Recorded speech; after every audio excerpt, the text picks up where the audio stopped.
ओम नमः शिवाय। दोस्तों स्वागत है आपका अपने YouTube चैनल पर। आज हम बात करने जा रहे हैं शिव महिमा की कहानी। अगर आपने अभी तक इस चैनल को सब्सक्राइब नहीं किया तो चैनल को सब्सक्राइब करें, वीडियो को लाइक करें और अपने दोस्तों और रिश्तेदारों के साथ शेयर करना ना भूलें। आइए अब हम शुरू करते हैं शिव भोलेनाथ की महिमा की कहानी। आप इसे सच्चे मन से भक्ति भाव से सुने। भोलेनाथ की कृपा आपके ऊपर अवश्य होगी। शिव शिव यानी महाकाल, भोलेनाथ, शंभु, नीलकंठ और ना जाने ऐसे कितने नामों से पुकारे जाने वाले शिव की महिमा के बहुत से किस्से धार्मिक किताबों में मिलते हैं। शिव आदि है और अंत भी, अर्थात शिव सृष्टि के कण कण में विद्यमान है। शिव महिमा से कोई व्यक्ति अछूता नहीं है। एक शहर था जहाँ बहुत बड़ा मंदिर था। मंदिर में भक्तों का तांता हमेशा ही लगा रहता था। मंदिर के आने जाने वाले रास्ते में धार्मिक सामग्री बिक्री हेतु छोटी छोटी सी दुकानें लगी हुई थी और उन्हीं दुकानों में एक दुकान ओंकार की थी। वह शिव का एक अटूट भगत था। वह कई घंटे शिव भोलेनाथ की पूजा में लगा रहता था। दुकान में वह और उसका बेटा बैठा करते थे। उसका बेटा कार्तिक, जो केवल 8 वर्ष का था। हालांकि कार्तिक दुकान के काम के साथ साथ अपनी पढ़ाई में भी बराबर ध्यान देता था, जिस वजह से वह अपनी सभी कक्षाओं में अच्छे अंक लाया करता था। ओंकार अपने बेटे से बहुत ही अधिक प्यार करता था। ओंकार की पत्नी कार्तिक को जन्म देते ही दुनिया छोड़ चुकी थी। ओंकार की पत्नी के बाद बचपन से ही कार्तिक को ओंकार ने माँ और बाप दोनों का प्यार दिया था। कार्तिक वह अपने पिता का एक आज्ञाकारी बेटा था और वह घर के काम के साथ साथ दुकान का भी काम अच्छे से संभाल लेता था। उनकी जिंदगी बहुत ही मजे से चल रही थी, लेकिन एक दिन नगर निगम का एक ऐलान हुआ। वह ऐलान था कि मंदिर परिसर से सभी दुकानें हटाई जाएंगी। इसका सीधा मतलब यह था कि जिसकी स्वयं की जमीन होगी वही यहाँ पर धंधा कर सकता है। ओंकार अपने घर में पूजा कर रहा था। पूजा के पश्चात जैसे ही उसे यह बात पता चलती है, उसके पैरों के तले जैसे जमीन ही खिसक जाती है, क्योंकि मंदिर परिसर की वह दुकान उसकी रोजी रोटी थी और उस दुकान के अलावा उसके पास आमदनी का कोई और जरिया नहीं था। वह तुरंत भगवान शिव के सामने बेसुध होकर लेट जाता है। ओंकार की आंखों में आंसू आ जाते हैं और वह शिव भगवान से कहता है, क्यों दे रहे हो मुझे इतनी तकलीफ प्रभु? क्या मैंने कोई पाप किए थे? कुछ देर के बाद ओंकार शिव भगवान के सामने हाथ जोड़कर खड़ा होता है और अपनी दुकान की तरफ भागता है।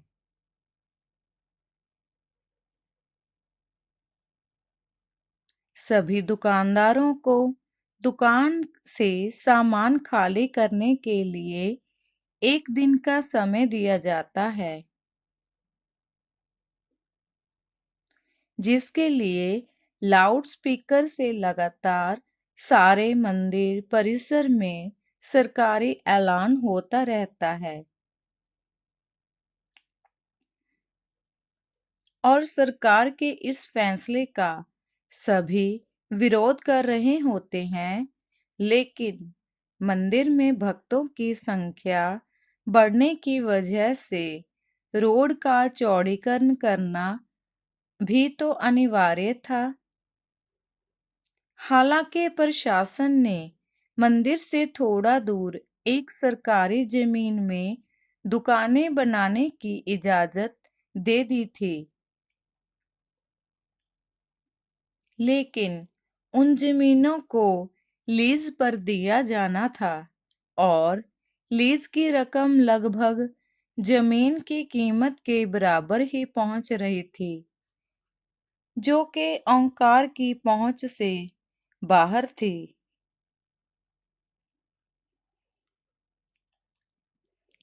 ओंकार दुकान के अलावा कुछ और काम नहीं कर सकता था, इसलिए वह लीज पर जमीन लेने के लिए आवेदन भर देता है और 2 ही दिनों के अंदर उसे 35% राशि जमा करवाने का नोटिस मिलता है।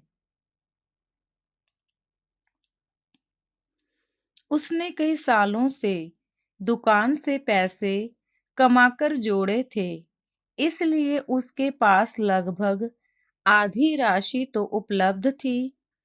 इसलिए वह 2 दिन के अंदर 35% की जो रकम है वह जमा करवा देता है और बाकी का बचा हुआ 15 दिनों के अंदर जमा करवाने का समय दिया जाता है। ओंकार अपने बेटे से कहता है कि बेटा, हमें यह जमीन कुछ भी करके लेना होगा। मेरे पास आधे ही पैसे हो पा रहे हैं, बाकी पैसों के लिए हम बैंक से लोन ले आते हैं। कार्तिक उम्र में छोटा जरूर था, लेकिन वह बहुत ही समझदार था। वह अपने पिता की बात से सहमत हो जाता है। ओंकार अपने बेटे को लेकर बैंक पहुंच जाता है और प्रबंधक के पास जाकर लोन के लिए आवेदन देता है।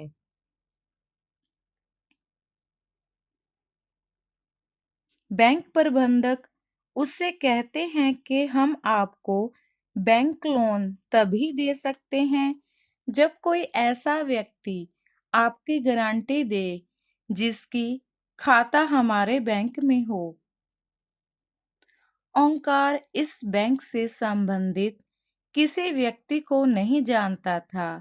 वह यहाँ पहली बार आया था, इसलिए ओंकार हताश हो जाता है और वह बैंक के बाहर सर में हाथ रखकर बैठ जाता है। तभी उसके पास एक व्यक्ति तिलक लगाए हुए पहुंचता है। वह कार्तिक को एक चॉकलेट देता है और ओंकार से पूछता है, क्या बात है, आप परेशान लग रहे हैं। ओंकार अपनी समस्या उसके सामने रख देता है। तभी वह व्यक्ति कहता है, बस इतनी सी बात है, चलिए मैं आपकी गारंटी दे देता हूँ। मेरा भी खाता इसी बैंक में है। यह बात सुनते ही ओंकार के चेहरे में चमक सी आ जाती है। वह जल्दी से अपने कागज लेकर बैंक के अंदर दोबारा चला जाता है। ओंकार अंदर पहुंचकर बैंक प्रबंधक के सामने गारंटी के तौर पर इसी व्यक्ति को प्रस्तुत करता है और सारी प्रक्रिया होते ही ओंकार को बैंक से लोन मिल जाता है। लोन मिलते ही वह भोले बाबा को प्रणाम करता है और जमीन का पंजीकरण करवाने के लिए राशि नगर निगम में जमा करवाने पहुंच जाता है।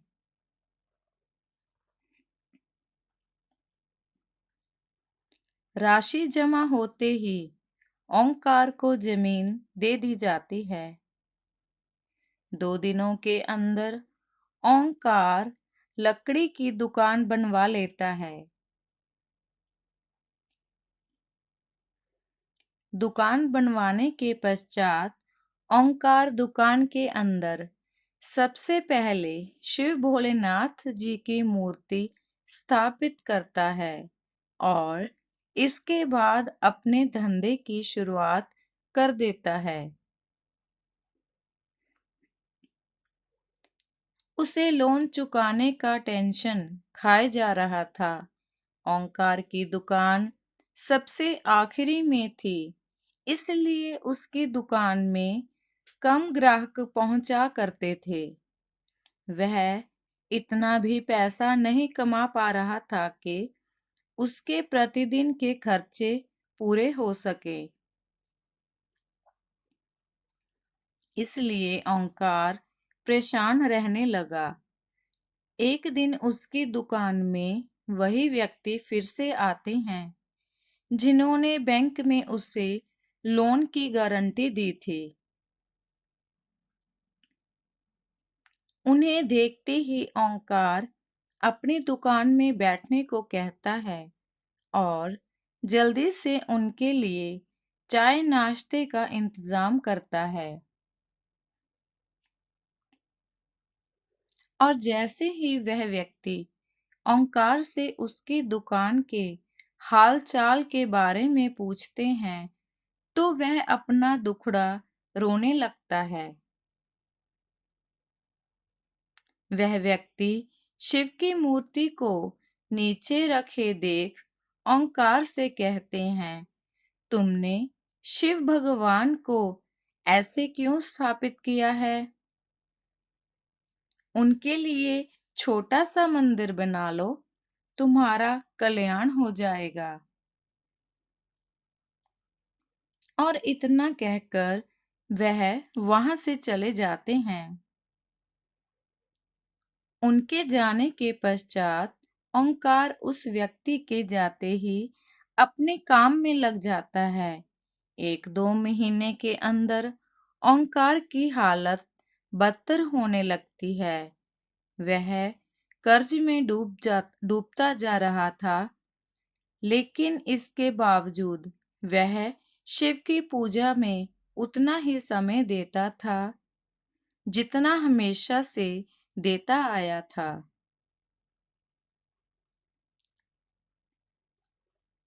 एक दिन वह थोड़ा जल्दी दुकान पहुंच जाता है और दुकान की साफ सफाई करने लगता है। ओंकार को अचानक उस व्यक्ति की बात याद आती है कि शिव भोलेनाथ के लिए छोटा सा मंदिर बना लो। तभी ओंकार कुछ मजदूरों को बुलाकर दुकान के कोने में छोटा सा मंदिर बनवाने के लिए गड्ढा खुदवाने लगता है। लेकिन बहुत प्रयास करने के बाद भी उस जगह पर गड्ढा नहीं हो रहा था और जब मिट्टी हटाकर मजदूर देखते हैं तो वह दंग रह जाते हैं, क्योंकि उन्हें एक विशाल शिवलिंग का ऊपरी हिस्सा दिखाई दे रहा होता है और जैसे ही वह किनारे किनारे मिट्टी हटाते हुए उसकी गहराई तक जाते हैं तो सभी के पसीने छूट जाते हैं, क्योंकि यह कोई साधारण शिवलिंग नहीं था। इसका आकार बहुत ही विशाल था और इस शिवलिंग का पत्थर फौलाद से भी मजबूत था। शिवलिंग निकलते ही दुकान के चारों तरफ से हजारों लोगों की भीड़ जमा हो जाती है। दूर दूर से लोग वहां शिवलिंग देखने के लिए पहुंच जाते हैं। शिव भोलेनाथ की इतनी बड़ी मूर्ति जमीन के अंदर से निकलते ही खनिज विभाग के लोग उसे जब्त कर लेते हैं। शिवलिंग को मंदिर की संपत्ति मानकर मंदिर में स्थापित कर दिया जाता है। लेकिन मूर्ति निकलने की वजह से ओंकार की दुकान की कीमत आसमान छूने लगती है। सभी ग्राहक उसी दुकान से सामान लेने के लिए लाइन लगाने लगते हैं। दरअसल लोग उस जमीन को शिव जन्मभूमि का अंश समझने लगते थे। शिव महिमा ने ओंकार का जीवन बदल दिया था। और इसी के साथ यह कहानी समाप्त हो जाती है। दोस्तों, अगर आपको ये वीडियो अच्छी लगे, चैनल को सब्सक्राइब करें। इससे मैं आगे भी आपके लिए नई नई धार्मिक कथाएं लेकर आऊंगी। मिलते हैं एक और नई वीडियो में एक और नई नॉलेज के साथ।